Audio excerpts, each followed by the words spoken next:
வணக்கம் மக்களே. இப்போ அன்றைக்கு ஒரு ஐயா ஒரு ஆள் எடுத்தார். மெக்கோவான லாரன்ஸ்லேருந்து ஸ்காவ்ரோலேருந்து சிட்டி வந்து இலவசமாக கொம்போஸ் கொடுக்குறாங்க.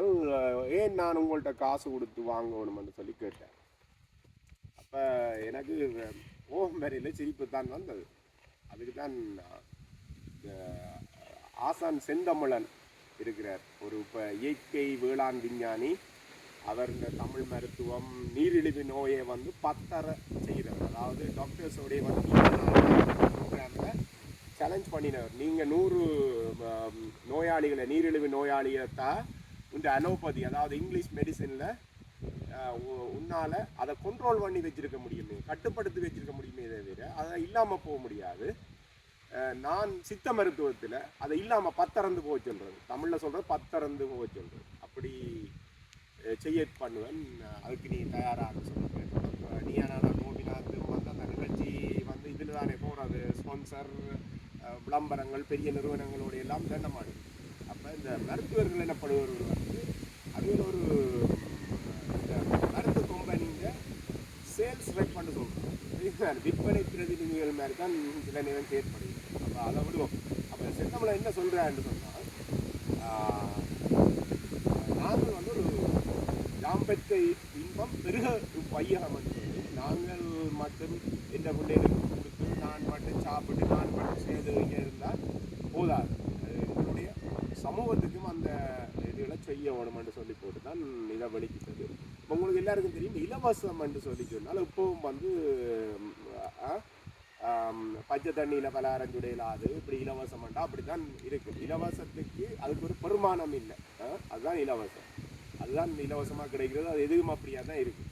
அப்போ இதுதான் அந்த சிட்டி ஐயா சொன்ன அந்த சிட்டி கொம்போஸ். முதல் 2-3 விஷயம் உங்களை விளாங்கணும். கொஞ்சம் இங்கிலீஷில் கதைப்பேன்.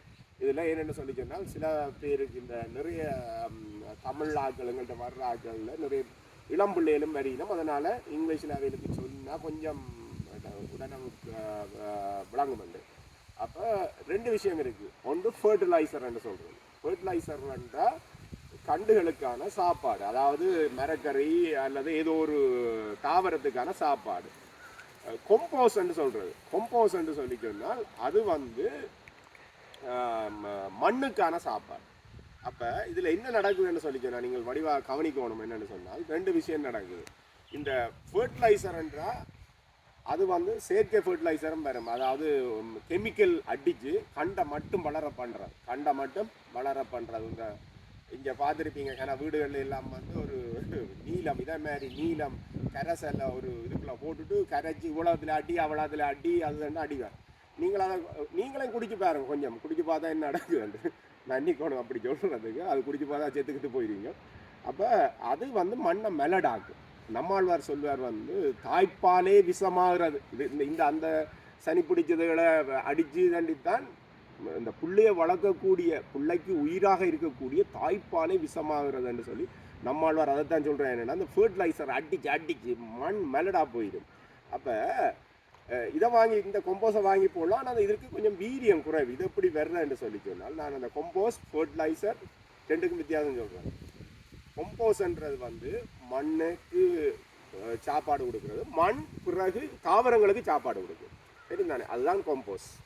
ஃபர்டிலைசர்ன்றது நேரடியாக சாப்பாடு கொடுக்குறது. அது செயற்கையான இதுகள் இருக்கும், அதே மாதிரி இயற்கையான மண்புழு உரமும் இருக்குது. அப்போ தமிழில் பசலை என்றால் இந்த கொம்போஸ், உரம் என்று சொல்லி சொன்னால் ஃபர்டிலைசர். அப்போ நாங்கள் கொடுக்குறது என்னென்னு சொல்லி சொன்னால் பசலை. அப்போ நாங்கள் இதை பார்ப்போம், இதை விடுவோம். இது வந்து என்ன மாதிரி சிட்டி எடுக்குதுன்னு சொன்னால், இங்கே பாருங்க, இதில் மர கட்டையாது இதெல்லாம் கிடக்குது சின்ன சின்ன. அப்போ அவை என்ன செய்யணுமாண்டா, இந்த ஆர்கானிக் வேஸ்ட் இருக்குல்ல, உங்களோட யார்ட் வேஸ்ட்ன்னு சொல்கிறது. நீங்கள் இலையில கட்டி வைப்பீங்க, வீட்டில் இருக்கிற இதுகளெல்லாம் அந்த பேக்கில் வழியில் வச்சிருப்பீங்கல்ல, இலையிலெல்லாம் இதாண்டு. அதே மாதிரி உங்களோட க்ரீன் பின்னில் இருக்கிற அந்த குப்பைகள் எல்லாம் போடுவீங்கல்லோ, அதை கொண்டு அவனோட இடத்துல கொட்டுவான். கொட்டி போட்டு அதை கொஞ்சம் அரைச்சி போட்டு விடுவான். டீகம்போஸ் பண்ணுறேன்னு சொல்கிறாங்க, அதாவது உக்குறேன்னு சொல்லுவோம் தமிழில். அதில் வாரதான் இது. இது இந்த சிட்டி இலவசமாக கொடுக்குற இந்த கொம்போஸ் என்றால் பசலைன்னு சொன்னான், சரிதானே? இப்போ நாங்கள் இதுக்கு வருவோம், உங்களை பேசிக்லேருந்து போவோம். இது ஆட்டு புழுக்க எடுத்து வச்சிருக்கேன், ஆடு போட்ட புழுக்க, ஆட்டு புழுக்க. இந்த பாருங்க ஆட்டு புழுக்க. முயல் புழுக்க, முயலில் இருக்கிற இந்த வார அதாவது கொம்போஸோ இந்த உரம் தான் நல்ல உரம் முயல். அதுக்கு அடுத்தது ஆடு, அதுக்கு அடுத்தது மாடு. சரி தானே. கோழி நான் எடுக்க இல்லைங்கன்னா கோழியில் சரியான அது உக்குறது கொஞ்சம் காலம் எடுக்கணும். அதனால் நாங்கள் கோழி பாவிக்கிறதில்ல, வேறு வேறு இதில் பாவிப்போம், கோழியை விடுவோம். இப்போ இது வந்து பச்சை சாணி தானே, மாடு இப்போ போட்ட இந்த பச்சை சாணி. சந்திர நல்லா க்ளோஸ்அப்பாக இருக்கும் எடுங்க. அப்போ இது பச்சை சாணி. இதை இப்படியே கண்டுக்கு போடலாம், ஆட்டு புழுக்கையும் இப்படியே கண்டுக்கு போடலாம், போட்டால் எரிச்சு விட்டு. அப்போ இது ஓவர் த இயர்ஸ் சரி தானே. எங்களோட பான் வந்து 4000 ஸ்கொயர் ஃபீட் பான். பான்ன்னா மாட்டுக்கொட்டை, மாட்டுக்கொட்டையில் நின்று ஆடு சாப்பிட்டுட்டு புழுக்க போடும், மாடு சாப்பிட்டுட்டு சாணி போடும், மூத்திர அது அந்த வந்து நாங்கள் சூடாக வச்சிருக்கிறது இதையெல்லாம் படுத்திக்கிறோம்னா இடத்துல படுத்திக்கிறதா ஒரு 5 40. அப்போ அதுக்கு மேலே பெட்டிங் போடுவோம். அப்போ இதெல்லாம் சேர்ந்து உப்பி, அதாவது சாணி, ஆட்டு புழுக்க, மூத்திரம் எல்லாம் சேர்ந்து உப்பி பிறகு உரமாக வருது. சரிதானே. அதுதான் இந்த ப்ராடக்ட். சரிதானே. இதுதான் நாங்கள் விற்கிறது உங்களுக்கு தாரம். சரியோ. இதை நானும் பிள்ளைகளும் சாப்பிட்டு, அதாவது நாங்கள் மட்டுமே இதை விவசாயம் செய்து இதை எடுக்கக்கூடாதுன்னு சொல்லி போட்டு தான் ஒரு நல்ல நோக்கில், அதாவது ஒரு சமூக பார்வை என்னொன்று இருக்கணும் மனுஷனுக்கு எப்பயாவது. இப்போ நான் மட்டும் உயர்வடையக்கூடாது, சமூகமாக சேர்ந்து இதை மட்டும் போட்டு தான் நாங்கள் கொடுக்குறோம். அப்போ வேறையும் பேரு இதுதானே. இது வந்து சிட்டி கொடுக்குற இலவசமாக கவுன்சிலர் சபையில் எல்லாரும் வந்து போட்டு எடுக்கிறதுக்காண்டி உங்களுக்கு பட்டர் பண்ணுறது, ஐஸ் பண்ணுறது விரும்பணும். அதுக்காண்டி கொண்டாந்து கொட்டி விடுகிறோம். நீங்கள் எல்லோரும் பேக்கை கொண்டு போய் அள்ளி கொண்டு வர்றது, அதையும் எடுத்து போடுவோம், அதையும் பிரச்சனை இல்லை, அதையும் எடுத்து போடுவோம். ஏய் கண்மணி, இது வந்து எங்களோட இதான் நாங்கள் கொடுக்குற அந்த உரம். இதை வெட்டி அள்ளி நான் பின்ன வீடியோ எல்லாம் போட்டுக்கிறோன்னு பாருங்க. இதை கொடுக்குற உரம். இதை வந்து மேலே போட்டுட்டு நீங்கள் தண்ணி ஊற்றி விடலாம், அல்லது இதோடையும் இதை கலக்கலாம், அல்லது நீங்கள் மண்ணை எடுத்து போட்டு, சும்மா கின்ற மண்ணை எடுத்து போட்டு இதை அரைவாசியாக போட்டுட்டு கண்டுகளை வச்சிங்கன்னா நல்லா வேறு. பிறகு கண்டு வச்சா பிறகு இதை வந்து மேலே திரும்ப இன்னும் போட்டுட்டு தண்ணியெல்லாம் ஊற்றலாம். சரிதானே. அப்போ இது வந்து வெகுறி வளரும், நல்ல பெருசாக வளரும்.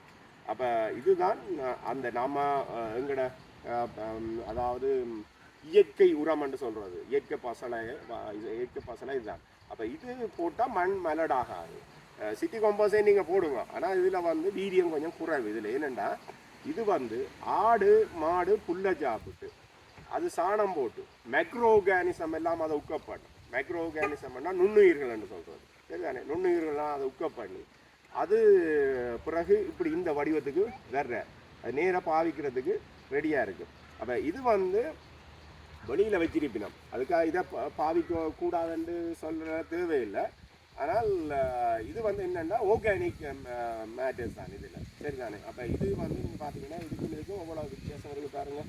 அப்போ இது வந்து கொஞ்சம் ஹெவியாக இருக்குது, இது ஹெவியாக இருக்குது, இது சரியான லைட் வெயிட்டாக இருக்குது. என்னென்னா இது சரியான வீரியம் கூடினது. அப்போ இது எல்லாம் மைக்ரோ ஆர்கானிசம் எல்லாம் அடித்து தள்ளி மாடு சாப்பிடும்போது டைஜஸ்ட் பண்ணிக்கல எல்லாம் அதுகளை உடைச்சி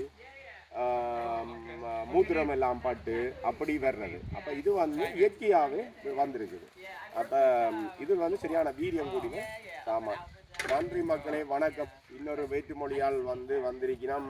இது பார்த்தீங்கன்னா மாடு சாணி போட்டு கொஞ்சம் நாள் ஆகிட்டுது, புல் சாப்பிட்டுட்டு சாணி போட்டுட்டு. இதில் பார்த்தீங்கன்னா என்னெல்லாம் வந்து வேலை நடக்குது பாருங்க. பெரிய கட்டடமும் கொண்டு ஓடி திரியுது பாருங்க, கட்டடம் ஓடி தெரியாது. சின்ன சின்ன உயிரினங்கள் எல்லாம் வந்து அதை சாப்பிடினோம், இருக்கிறது எல்லாம் மக்கம் பண்ணினோம். அப்போ இது மக்கி ஒரு ஒரு சின்ன சின்ன தூசு மாதிரி வரும், அதுதான்